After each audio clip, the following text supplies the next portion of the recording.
Gênesis capítulo 14, quero ler com você a partir do versículo 18, Gênesis 14, a partir do versículo 18.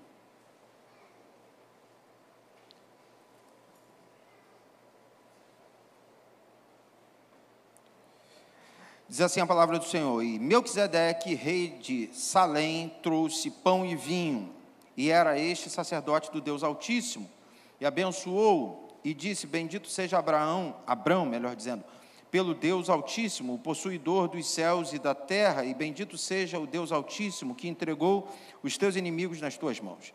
E Abrão deu-lhe o dízimo de tudo. O rei de Sodoma disse a Abrão: Dá-me a mim as pessoas e os bens toma para ti.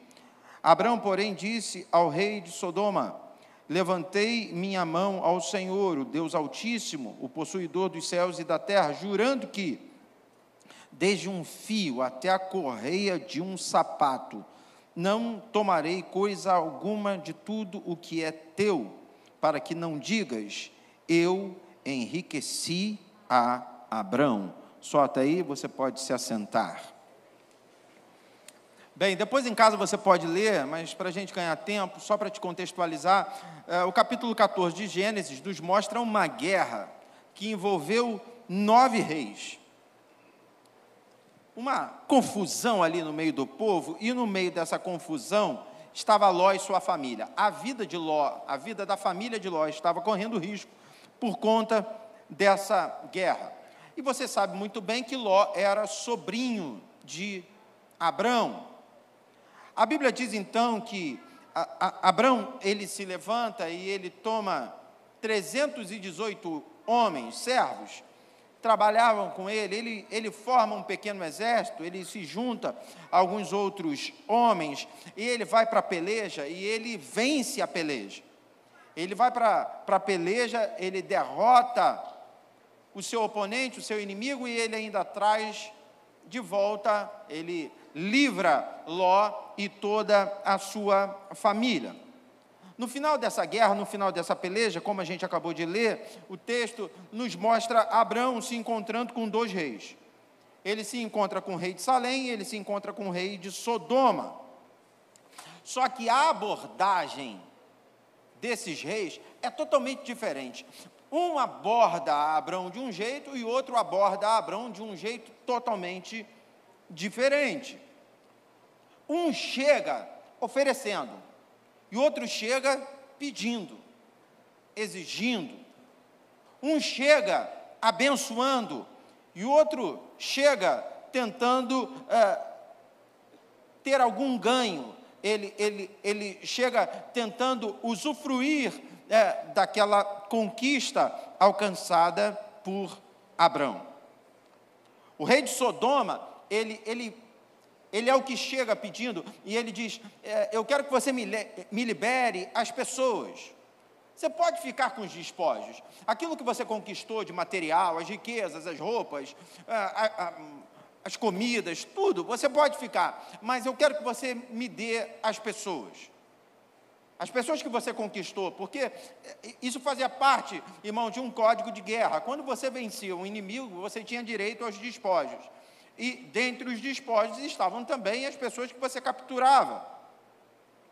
O rei de Sodoma diz: eu não quero nada do que você capturou, mas eu queria que você me entregasse as pessoas. E aí Abrão, ele dá uma resposta espetacular para o rei de Sodoma, porque ele diz assim: eu não quero nada do que é teu. Eu não sei por que você está me oferecendo ficar com os despojos. Eu não quero nada do que seria teu por direito. Eu jurei isso diante do Senhor, porque eu não vou dormir com um barulho. Eu não vou viver debaixo de uma afirmação de que eu enriqueci por sua causa. Presta atenção, queridos, há aqui para nós um ensinamento extraordinário. Há aqui para nós uma indicação à dependência que precisamos desenvolver no nosso relacionamento com o Senhor. Porque, de fato, é muito tentador diante das nossas necessidades humanas, recusar algumas ofertas. É tentador demais quando alguém oferece alguma coisa diante das nossas necessidades humanas. A tendência é que aceitemos, a tendência é que, digamos até que aquilo ali é uma resposta de Deus para a nossa vida.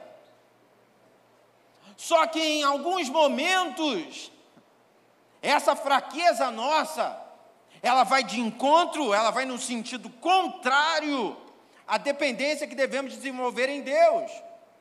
Existe uma passagem muito conhecida de todos nós, quando Deus, ele queima dentro do coração de Davi o desejo da construção de um templo.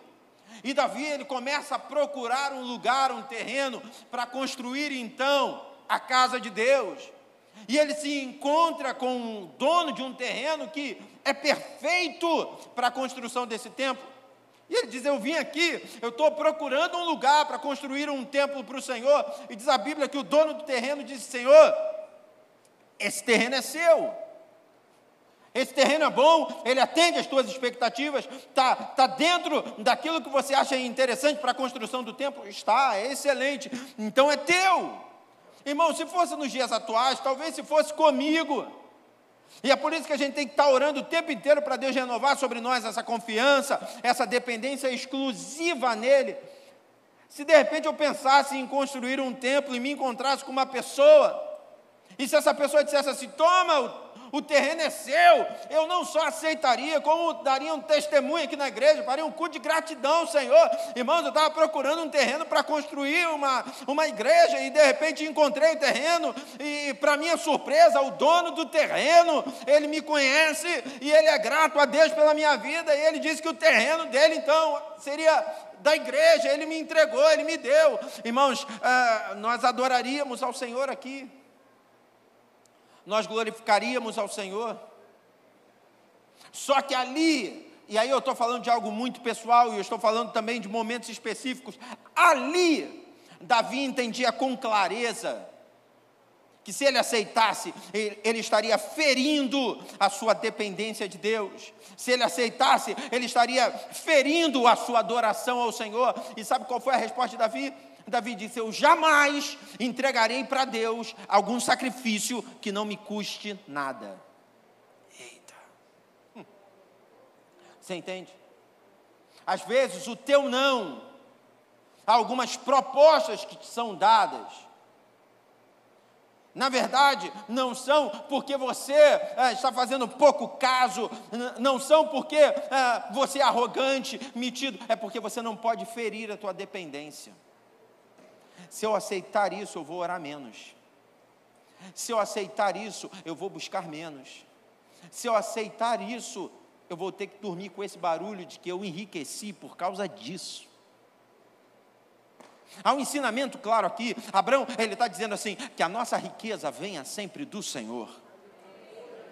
Nós aprendemos aqui nesse ministério que Deus usa o homem para o bem do próprio homem. Quando o Senhor está usando alguém, aí nós recebemos, nós aceitamos, porque na verdade o que ele está fazendo é a resposta de uma oração que nós fizemos ao Senhor. O que ele está fazendo não é porque nós fomos nele e nos humilhamos diante dele e pedimos para ele, mas ele está sendo usado, movido pelo Senhor, porque foi diante do Senhor que nós nos humilhamos. Mas em outras situações, o que podemos receber, de repente é fruto de uma dependência que deixou de ser em Deus para ser diante de alguém.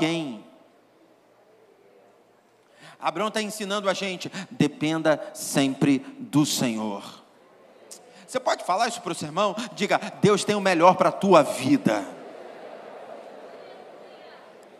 Louvado seja o nome do Senhor. Mesmo quando a gente não entende, a vontade do Senhor é boa, perfeita e agradável. Quantas vezes somos tentados a receber alguma coisa que nos desvia do clamor, da dependência de Deus. É mais fácil, está na mão. Só que tem hora que a gente tem que dizer não. Eu sei que o dinheiro é seu e você até poderia me dar, mas não foi isso que Deus me mostrou, eu não posso receber, porque isso não está vindo de Deus, está vindo de você. E eu vou falar uma coisa para você: quando é o homem que te dá, ele tem autoridade para depois jogar na cara. Quando é o homem que te dá, ele tem autoridade depois para te exigir alguma coisa. Eu vou pegar um pouquinho pesado, essa é uma estratégia do diabo. O diabo é que oferece, mas já pensando naquilo que vai cobrar. Esses dias, sabe, eu estava assistindo uma minissérie, um documentário sobre um camarada que se auto-intitulou João de Deus. Um médium. Um camarada que agora ele está em regime, em prisão domiciliar, por causa da pandemia. Saiu por causa do Covid. Mas condenado por mais de 350, na verdade ele não foi condenado pelas 350, mas ele tem sobre os homens mais de 350 acusações de assédio sexual, de abuso sexual, com pessoas que foram lá para ser tratadas por ele. Os camaradas fizeram uma batida na casa do homem e achou milhões de dinheiro em espécie lá, sem ser declarado. Armas, acharam uma bazuca no jardim, cara que se intitulava João de Deus. Mas o fato é, e eu quero te chamar a atenção, muita gente foi curada ali. Sabe, tinha hora que eu assistia, me dava nervoso de ver o cara pegando uma tesoura, enfiando a tesoura no nariz da pessoa, rodando a tesoura, puxando, sair com um negócio como se fosse um tumor. O cara cortando as costas da pessoa, arrancando um negócio. Sabe, tem hora que para assistir, você tem que ter um certo estômago. E aí, muita gente entrou em parafuso. Como? Eu vi o cara sendo curado. Tem um ator chamado Marcos Frota, que trabalha com circo e tal, durante um tempo ficou servindo na casa, lá no interior de Goiás. E esse camarada disse: eu cansei de ver pessoas entrando curvadas lá e saindo normais. Curadas. Irmãos, a Xuxa vivia lá dentro. Tem uma apresentadora americana chamada Oprah, que é a maior apresentadora, entrevistadora dos Estados Unidos, uma ícone. Ela só entrevista presidente da república e tal. Ela saiu lá dos Estados Unidos, pegou um avião, foi lá para o interior de Goiás para conhecer o camarada. Aí alguém vai dizer assim: pastor, então quer dizer que o diabo cura? O diabo é místico. Só que entenda, tudo que o diabo dá, ele cobra. O diabo, ele é capaz de fazer uma pessoa flutuar. Tem gente, sabe, que está aqui na igreja e que não entende o mundo espiritual e parece que está no mundo a passeio. Nessa série, pai, eles inclusive falam de uma referência que esse camarada tinha, esse João de Deus, de uma influência que esse cara tinha do tal do João Arigó, que o senhor conta aqui o testemunho aqui. José, né, Arigó, o senhor conta aqui. Aí depois de ficar mostrando paralelo a ele lá em Goiás, apareceu aqui no Rio também, lembra aqui no Rio, que incorporava o tal do doutor Fritz, sei lá. Aí mostrou cenas desse camarada também, que corta, bem, puxa, tumor, e que não sei o quê. Mas presta atenção numa coisa, irmão. Pode ser uma resposta imediata para você. Pode parecer muito interessante. Pode ser a resolução de um problema sério na tua vida. Mas repita comigo, só a bênção de Deus é que tem o poder de enriquecer e de não acrescentar dor alguma. Tudo que o diabo te der, ele vai te cobrar amanhã. Tudo que o diabo te der, vai vir também com briga no meio do casamento, vai vir com discussão entre pai e filho, vai vir com uma série de efeitos colaterais. Mas aquilo que Deus te dá, enriquece e não acrescenta dor alguma.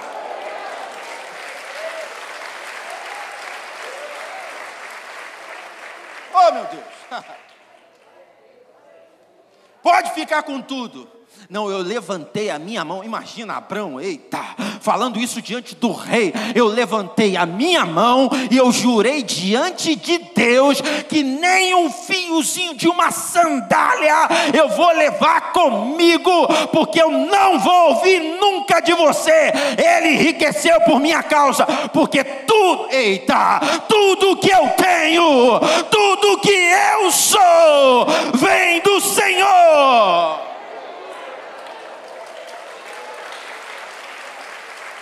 Louvado seja Deus.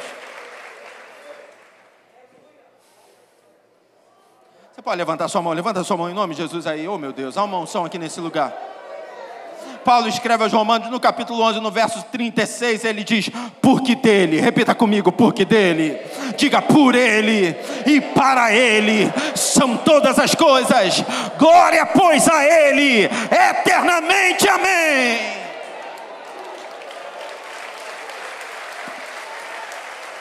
Dele, por ele, para ele.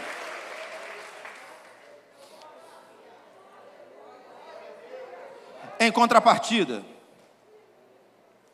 o rei de Salém não pede nada, ele só oferece e abençoa.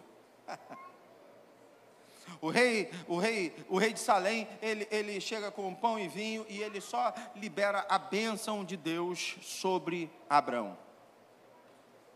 Aqui nós encontramos a primeira referência à cidade de Jerusalém.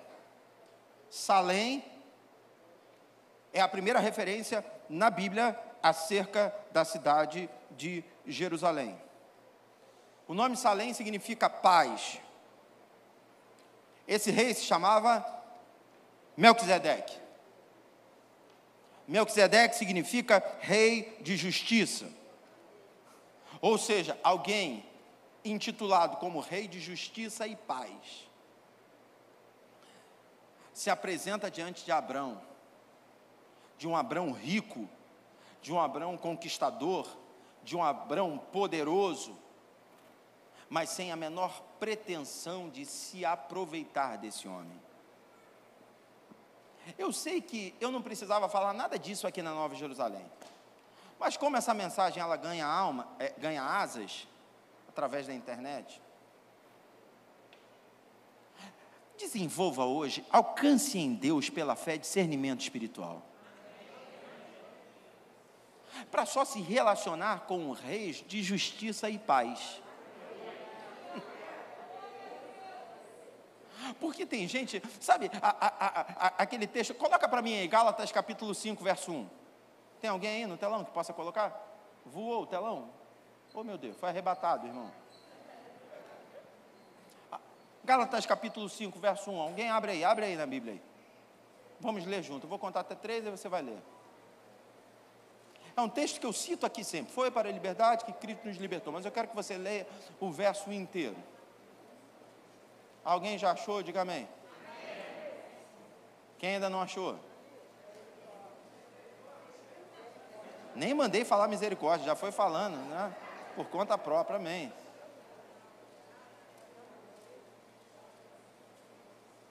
Gálatas capítulo 5, verso 1, vamos ler todos juntos? Eu vou contar até 3, mesmo que a versão seja diferente, mas a gente vai acabar fazendo um coral aqui abençoado. Amém? 1, 2, 3.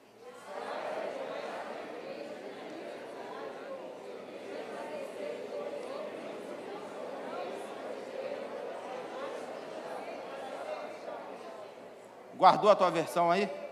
Ficou meio confuso, mas às vezes a gente decora melhor quando a gente fala. No telão está escrito, estais, pois, firmes na liberdade com que Cristo nos libertou, e não torneis a meter-vos debaixo do jugo. Você está entendendo? O que Jesus está dizendo, o que, na verdade, Paulo está falando à igreja de Gálatas é a seguinte, olha, fique firme na liberdade que Cristo te libertou, e não vai se meter debaixo de jugo dos outros. Sabe por quê? Porque nós temos essa faculdade, nós temos o livre-arbítrio, de mesmo tendo alcançado a liberdade, querer se meter debaixo de jugo, porque para mim, eu só consigo enxergar isso em algumas situações. Um camarada que conhece a palavra, mas que se deixa extorquir. Um camarada que conhece a palavra, mas que não consegue discernir quando está se encontrando com o rei de Sodoma. Porque rei de justiça e paz te direciona. Rei de justiça e paz. E presta atenção, eu não estou falando agora somente de Cristo, eu estou falando de pessoas que representam a Cristo. Reis de justiça e paz te direcionam, te abraçam, te ajudam, não te exploram. Eu vejo por aí, irmão, sabe, pessoas que veem o casamento sendo destruído por conta da influência de reis que não são de justiça e paz. Se a Bíblia nos mostra que a família é um projeto de Deus, ou se pelo menos ela não fala claramente assim, mas se entendemos, porque lá no Gênesis, viu Deus que não era bom que o homem vivesse só. Se a Bíblia nos mostra que tudo começa dentro da nossa casa, que precisamos amar nossos parentes e investir neles, e aí de repente vem um camarada, um rei de Sodoma, e puxa a tua atenção, fazendo você depreciar a tua esposa, ou vice-versa, tem alguma coisa errada, irmãos. Eu volto a dizer, eu nem precisava falar isso aqui na Nova Jerusalém. Porque há anos, se alguém tenta fazer isso, a gente corta esse mal pela raiz. Eu não tenho, sabe, a menor dificuldade de chegar assim, irmão, você senta ali. Porque é o que o pastor acabou de ministrar aqui na oferta. Nós fomos chamados para amar mais, mesmo sendo menos amado. Mas as pessoas sobem no altar para ser servidas. As pessoas sobem no altar para serem mais amadas e amarem menos. E aí, essa palavra de Paulo tem que queimar no teu coração. Você não pode se meter debaixo de jugo de novo. Deus te libertou disso. Você tem que olhar e dizer assim, não, eu até respeito o Senhor, ok. Mas isso aí é uma escravidão que já não faz parte mais da minha vida. Isso é um jugo que Cristo já quebrou. Você está entendendo? Diga amém. Nós temos culto aqui, eu vou incentivar você para vir culto. Vem para a igreja, vem para a igreja, vem para a igreja. Mas imagina, daqui a pouco vai morar. Esses camaradas aí, esses Joões de Deus da vida aí, irmãos. A marca desses caras, tem aquele outro maluco que é lá do sul, tal de Henrique Cristo. A marca desses caras é exatamente a exploração de pessoas. É impressionante, mesmo com um discurso torto daquele, meu pai, que não sei o que. Ainda assim, tem um monte de seguidor que mora com o cara, que vive com o cara. Que família esse seguidor tem? Que expectativa de vida, de futuro esse seguidor tem? Mas acabam sendo colocados como massa de manobra. E quando você se coloca como massa de manobra, para quem gosta de manusear, é mole. Eu nem ia falar nada sobre isso, mas Deus sabe, é o que eu estava dizendo. Eu estou pregando aqui para a igreja, mas está sendo transmitido, então essa mensagem às vezes ganha asas. E se tem alguém que está me assistindo agora, vai me assistir daqui a 1 ano, daqui a 10 anos, não sei, e está vivendo debaixo desse jugo, essa palavra é para você. Olha para o teu irmão e diga, foi para a liberdade que Cristo te libertou. O rei de Salém, o rei de justiça e paz.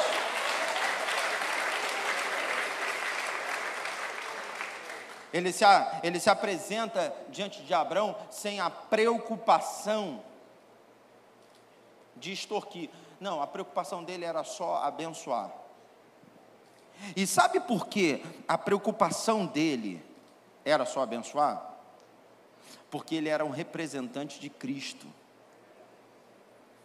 Guarda isso na tábua do teu coração. Quando você é um representante de Cristo, automaticamente você só se preocupa em abençoar. Quando você se vê como um representante de Cristo, a tua preocupação é só em ministrar a bênção sobre os outros. Você não quer extorquir ninguém, você só quer abençoar, só quer abençoar. Melquisedeque é um dos... Quantos já tinham ouvido falar nesse nome aqui? Melquisedeque, já tinham ouvido falar? É um dos personagens mais famosos de toda a Bíblia. Sabe quantas vezes ele aparece na Bíblia? 3 vezes. Em 3 oportunidades. Aqui, em Gênesis 14. Depois vai ter uma citação dele, nós vamos ler agora em Salmos. Davi, num salmo messiânico, cita Melquisedeque. E depois nós vamos ver na carta aos Hebreus, no capítulo 5, 6 e 7. Acabou, não tem mais. 2 citações do Antigo Testamento e uma única no Novo Testamento. Pouca citação, mas sem dúvida nenhuma, essas citações, quando você pega junto a elas, deixa claro quem é Melquisedeque. Melquisedeque é um representante de Cristo, desde o Antigo Testamento. Alguém que se posiciona, não para extorquir, mas para libertar. Não para oprimir, mas para abençoar. E esse é o papel da igreja. Nós não estamos nesse mundo para extorquir ninguém, irmãos. Nós não estamos nesse mundo para oprimir ninguém. Nós não estamos nesse mundo para dividir casais. Nós não estamos nesse mundo para arrancar filhos dos pais.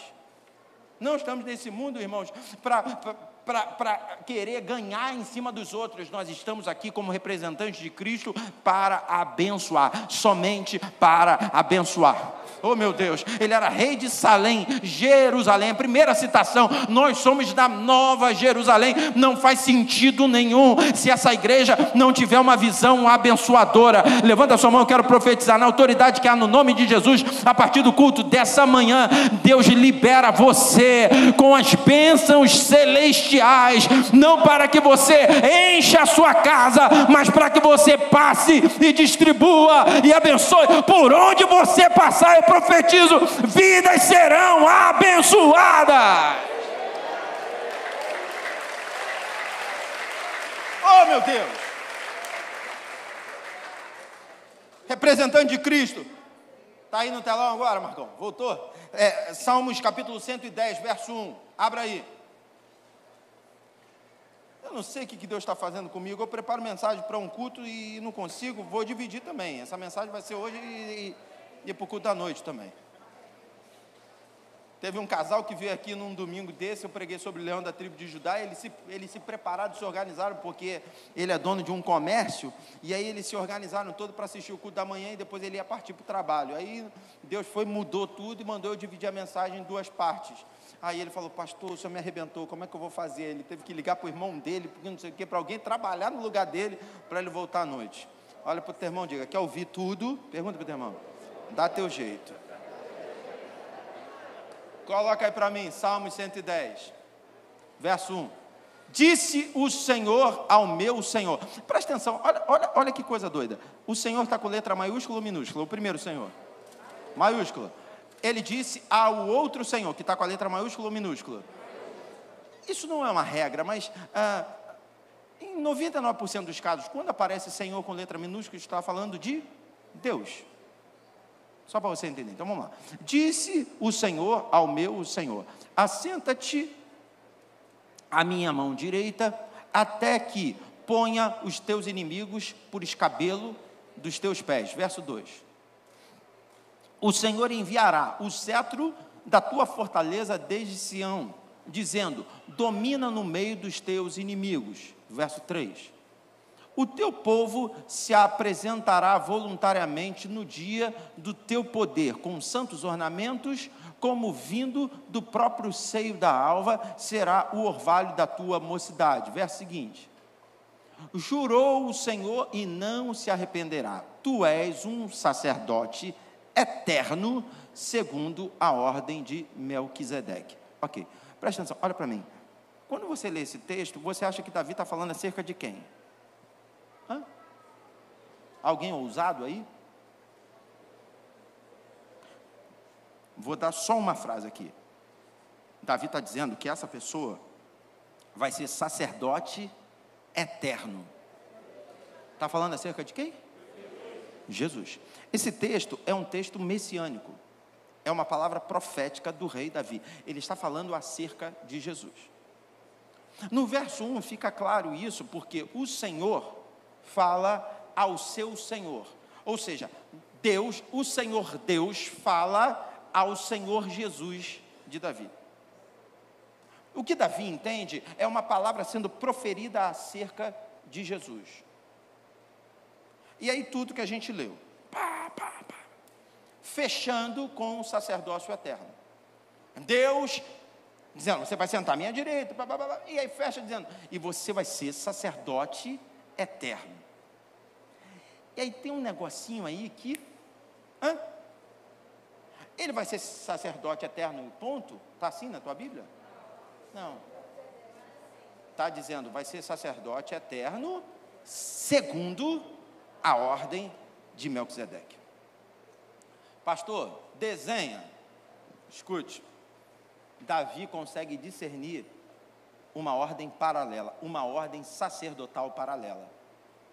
Por que paralela, pastor? Porque existia a ordem sacerdotal levítica, certo? Estamos falando dos dias em que Israel sai do Egito e peregrina pelo deserto, e lá Deus dá uma revelação a Moisés quanto ao sacerdócio e quanto à tribo de Levi, como responsabilidade nesse sacerdócio. Então, todos nós sabemos que existe uma ordem sacerdotal levítica. Aí, Davi profetiza acerca de Cristo, de um sacerdócio eterno, e diz que vai ser segundo a ordem de Melquisedeque. Agora que eu entraria na mensagem, mas eu vou parar. Só para não ficar sem sentido, você falar assim, pastor, não entendi esse final. Eu vou te dar só um spoiler. Spoiler é quando a gente conta o final do filme, né? Do que eu vou ministrar à noite. Olha para o teu irmão e diga assim, existe uma ordem sacerdotal acima da nossa. Escute. Apocalipse, se eu não me engano, capítulo 5, versículo 10. Seminaristas, me ajudem a ver aí se eu estou falando certo. Apocalipse 5, 10. De toda tribo, de todo povo, de toda nação. É isso mesmo, diácono? Não? Apocalipse, capítulo 5, versículo 10. Eu não estou lendo exatamente do jeito que está, não. É isso mesmo, gente. Estou falando certo. Como não? E para o nosso rei, fizestes reis e sacerdotes, ele reinarão. Verso anterior, esse é o 5. O anterior. 4. Perdão, 9. Verso anterior, Marquinhos, bota para mim. Olha lá. Cantava um novo cântico dizendo, digno é tomar o livro, abrir e compraste para Deus homens de toda tribo, língua, povo e nação. Então, capítulo 5, versículo 9 diz, de toda tribo, de toda língua, de todo povo, de toda nação, verso 10. Olha lá, fizestes reis e... Olha para o teu irmão e diga assim, você faz parte de uma linhagem sacerdotal. Só que existe uma ordem acima da sua. Essa ordem aqui precisa se submeter a essa ordem aqui. De noite a gente continua, vamos ficar de pé.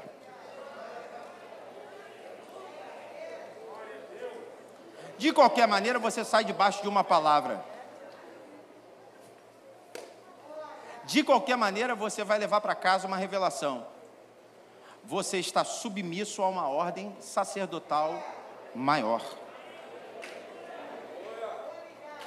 Me ajuda a ministrar? Diga assim, nunca foi por você, sempre por Ele. Diga para o teu irmão, nunca para você, sempre para Ele. Diga para o teu irmão, nunca por tua causa, sempre por causa dEle.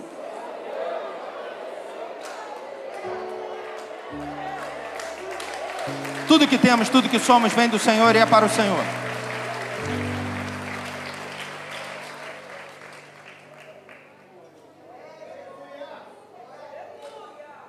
Mais tarde a gente vai entrar em Hebreus. Se você quiser em casa, leia.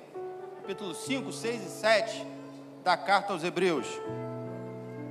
E aí há uma revelação que vai alcançar o teu coração. E à noite a gente vai estar aqui juntos, na presença de Deus. Queria chamar os diáconos aqui em cima.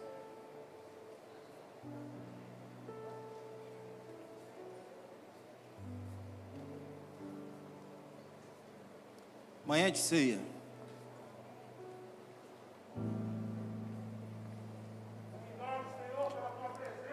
Você guardou a palavra, amém ou não amém?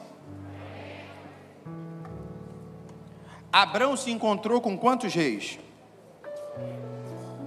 2. Estou falando depois de ter vencido a peleja. Eram 9, mas no final se encontrou com 2. Quem eram esses reis? Rei de Sodoma e rei de Salém. O de Sodoma tentou fazer o quê? Barganhar. Eu deixo você ficar se você me der. Eu deixo você ser se você contribuir.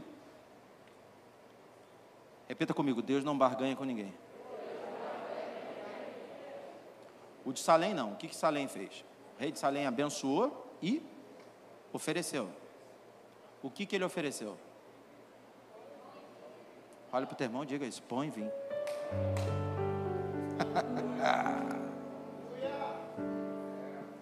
Vou dar mais um spoiler. O diabo te oferece o paliativo.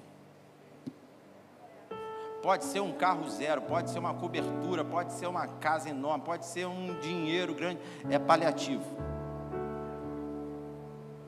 Pão e vinho é corpo e sangue. Pão e vinho é vida na plenitude. Qualquer rei aí que te oferecer qualquer coisa vai ser paliativo, vai voltar para cobrar. O que Deus planta em você hoje é eterno. É eterno. E que traça não pode corroer, que ladrão não pode roubar. Toda vez que nós nos sentamos à mesa com o Pai, a oferta dele para nós é pão e vinho. Ele não oferta para a gente numa viagem para Paris, porque tem hora para começar e hora para acabar. Seja bem sincero, se eu desse para você, não, acabou a pandemia, acabou tudo, liberaram as fronteiras, tranquilo, toma aí, uma passagem para Paris. Você gostaria? Quem gostaria de ganhar aí? Uma passagem para Paris? Bom, né? Bom. Só que eu dei para você passagem para Paris com tudo pago, tudo pago. Mas quando você voltar, você não traz Paris contigo, irmão. Sei onde você mora. Mas quando você voltar, você não vai colocar a Torre Eiffel nas costas, não tem como. Você vai voltar para o Rio, para o Meier, para o Sampaio, no meu caso para Jacarepaguá, você vai voltar. Foi boa a viagem, pastor? Foi. Até deixa algumas marcas, ok. Mas teve hora para começar e hora para acabar. Corpo e sangue é eterno. Sabe o que Paulo diz? Paulo fala assim: façam isso sempre em memória dele, até que ele venha. O que é oferecido por nós na Santa Ceia é algo que vai durar pelo menos até que ele venha. E eu vou falar para você, é isso mesmo, porque quando ele vier, eu não vou precisar mais desse pão e desse vinho, porque eu vou ter o pão, o vinho. Eu vou ter o que é eterno. É tempo da igreja deixar para lá o paliativo e buscar mais o eterno. O que eu e você precisamos está nas mãos do Senhor. Não está no dinheiro, não está no rei de Sodoma, não está na promoção, não está na tua firma. O que eu e você precisamos está nas mãos do Senhor. Fecha teus olhos, vamos orar ao Senhor.